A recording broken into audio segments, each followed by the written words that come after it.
بومونه بیا څوک څه کوي دغه اسلحې بیا څوک څه کوي دغه اټومونه بیا څوک څه کوي چې د اقصی په دفاع کې نه استعمالیږي د خپل قوم د دې مظلومو بچیو په دفاع کې نه استعمالیږي د دې مقدسې خاورې په دفاع کې نه استعمالیږي دا د امت اسلحې سړی څه کوي دا پوځیان سړی څه کوي د دې بده ورځ هم پر امت راځي زما په عقیده خو نه راځي او دا هم درته وایم چې په خدای دې مې قسم وي چې که کعبې شریفې ته داسې خطر متوجه سي حرم ته لکه چې د قدس مسجد ته اقصی ته متوجه دی او یا مسجد نبوي ته علی صاحبها الصلاة والسلام هغه ته متوجه سي نو بیا به سړی څه قدم واخلي دوی به بیا هلته څه تورې ووایي دا چې نن یې څه نه وکړله بیا هم څه نسي کوی خو دا یو خاص درته کوم اخري کې مسلمانانو وروڼو ته دا وایم چې دا زموږ په خبرو هم دوی ته ډېره ګټه موږ نسو رسوی البته خپل ځان ته دومرې ګټه رسوو چې د دوی په دردو باندې لږ ځان آګاه کړو یوه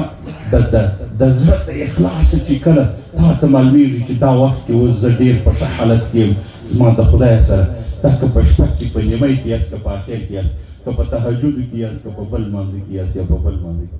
دعا ورته وکړئ دې مؤمنانو ته دعا خو به ورته کوو که بې نه ورته دعا مو ورته وکړئ په کورو کې خوندو مندو ته ووایاست چې خپلې د اخلاص دعاوې ورته وکړي چې دا مظلومان الله د دې مظلومیت څخه نور خلاص کړي او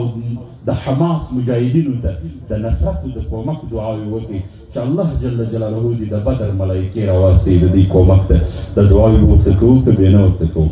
الله جل جلاله دې د دې نصرت او کومک ته د بدر ملایکې راواستوي الله جل جلاله غیر بایډن د یهودو په څنګ کې ولاړ دی عالمي کفر ولاړ دی زموږ په څنګ کې څوک نه معلومېږي الله ستا نصرت راواست او زموږ څنګ ته الله د حماس مجاهدینو ته او د فلسطین د مظلومو خوندو ماشومانو ته ستا نصرت نور راواست ډېر په بد حالت کې دي الله ته دغه زموږ چې د دې سره کم دردونه دي په زړه کې دا قبول کړه الله امت نور د غفلت او بې غیرتۍ د خوبه راویښ کړه الله د امت د حکمرانانو په وجود کې د جهاد جذبه ورواچو